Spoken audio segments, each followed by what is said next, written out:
어릴 적 흔히 집의 거실의 진열장에는 양주 한 병쯤 있지 않았나요? 어려서 술을 못 먹거나 손댔다가 아버지에게 혼날까봐 쳐다만 본 경험이 있거나 혹은 아버지 몰래 술장에서 빼내서 친구들이랑 나눠 마시고 다시 보리차를 담아둔 경험 없으신가요? 그 술장에 있는 양주의 대부분은 위스키 또는 브랜디였을 겁니다. 그중 위스키병이 있었다면 술 이름이 영어로 뭐라고 쓰여 있었는지 기억하시나요? 아마도 관심이 없거나 대수롭지 않게 생각했다면 위스키 아냐? 라고 생각하실지도 모르겠네요. 하지만 위스키는 두 개의 서로 다른 스펠링을 쓰는 단어가 있습니다. 주위에 위스키병이 있다면 지금 당장 꺼내서 확인해보세요. 그 병에 적힌 위스키의 스펠링이 KY로 끝나는지 말이죠. 이 둘의 차이는 무엇일까요? 단순한 철자 인쇄 오류일까요? 아니면 우리가 모르는 비밀이 숨겨져 있는 걸까요? 요즘 코로나 팬데믹 이후에 홈술 쪽이 늘어나면서 위스키에 대한 관심이 늘어나고 있는 추세라고 합니다. 술을 한 잔도 못 마시더라도 뉴스에서 특정 위스키 오픈런 대란이다, 국내 위스키 판매량이 급등했다, 이런 기사들을 한 번씩은 접해보셨을 겁니다. 나날이 인기가 올라가는 위스키, 이 위스키의 철자가 하나가 아니라는 사실을 알고 계셨나요? 위스키의 기원은 흔히 영국의 북부에 위치한 스코틀랜드 지방에서 그대로 민간에서 전해 내려오는 전통주라고 알려져 있습니다. 보리를 재배하고 소비하고 나서 남은 보리를 증류해서 오래 보관이 가능한 술의 형태로 만들어 마셨죠. 현재 오크통에 단연간 숙성을 한 보리차 색깔의 위스키가 아닌 증류한 원액을 마셨을 테죠. 우리나라의 안동소주나 보드카처럼 고도수로 증류를 한 맑고 투명한 형태였을 거라 추측됩니다.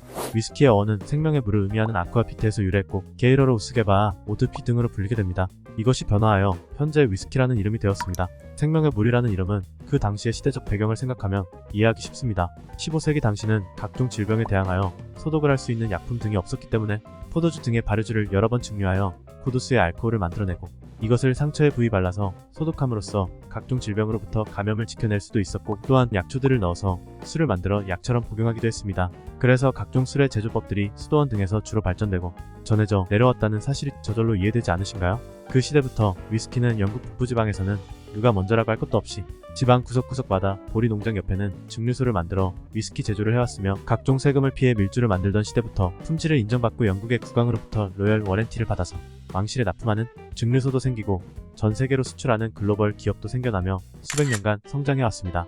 현재도 스코틀랜드와 아일랜드에는 수많은 위스키 증류소가 가동되고 있습니다. 현재 스코틀랜드에는 약 130여 개의 증류소가 운영되고 있으나 아일랜드는 10여 개의 증류소도 남아있지 않다고 합니다. 아일랜드도 전성기에는 400여 개의 증류소가 있을 정도로 잘 나갔지만 스코틀랜드가 일명 스카치 위스키라는 이름으로 전 세계의 위스키 시장을 장악하는 동안 아일랜드의 위스키 산업은 시대의 흐름을 타지 못하고 저물어만 갔던 거지요.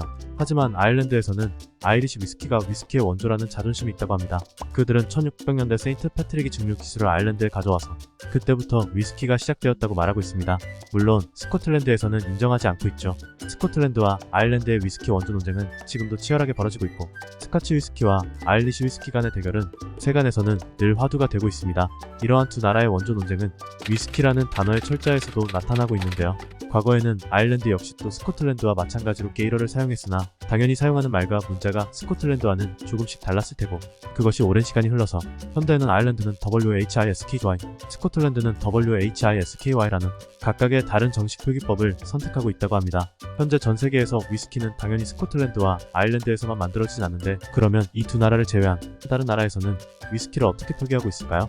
세계에서 가장 유명한 것이 스코틀랜드의 위스키, 즉 스카치 위스키이다 보니 주로 스코틀랜드의 표기법인 KY로 끝나는 위스키가 더 널리 사용되고 있는 편입니다. 하지만 미국에서는 과거에 아일랜드 이민자들이 위스키 증류소를 운영하는 경우가 많았다고 합니다. 당연히 그 뿌리를 찾아서 이름을 불러야겠죠. 그래서 현재는 버번 위스키로 대표되는 미국 위스키는 아일랜드식 표기를 사용하여 이가 포함된 위스키를 사용하고 있습니다. 다만 재미있는 것은 그 중에서도 스코틀랜드 출신인 사람들이 세운 증류소의 브랜드는 선조들의 정신을 이어받아 위스키로 표기한다는 점입니다. 대표적인 곳이 국내에서 버번 위스키 입문 3대장 중에 하나라 불리며 사랑받고 있는 메이커스 마크 증류소입니다. 스코틀랜드, 아일랜드, 미국을 제외하면 대표적인 위스키 생산 국가는 일본, 인도, 대만, 캐나다 등이 있는데, 이 국가에서도 각기 어느 쪽 위스키의 영향을 많이 받았는가에 따라서 그 표기법이 결정되는 경향이 있습니다. 스코틀랜드에서 위스키 양주법을 배운 일본의 경우가 그렇죠. 과거에는 사치스럽고 비싸고 올드하다는 이미지가 있었다면 오늘의 위스키는 기호품이자 대중적인 이미지로 자리 잡았습니다. 수십 년의 노하우를 가진 장인들의 손을 거쳐 수년 또는 수십 년간 나무통에서 살아 숨쉬며 그 맛과 향을 완성시킨 하나의 작품 위스키. 나쁜 위스키는 없다. 좋은 위스키와 더 좋은 위스키가 있을 뿐이라는 말이 있습니다.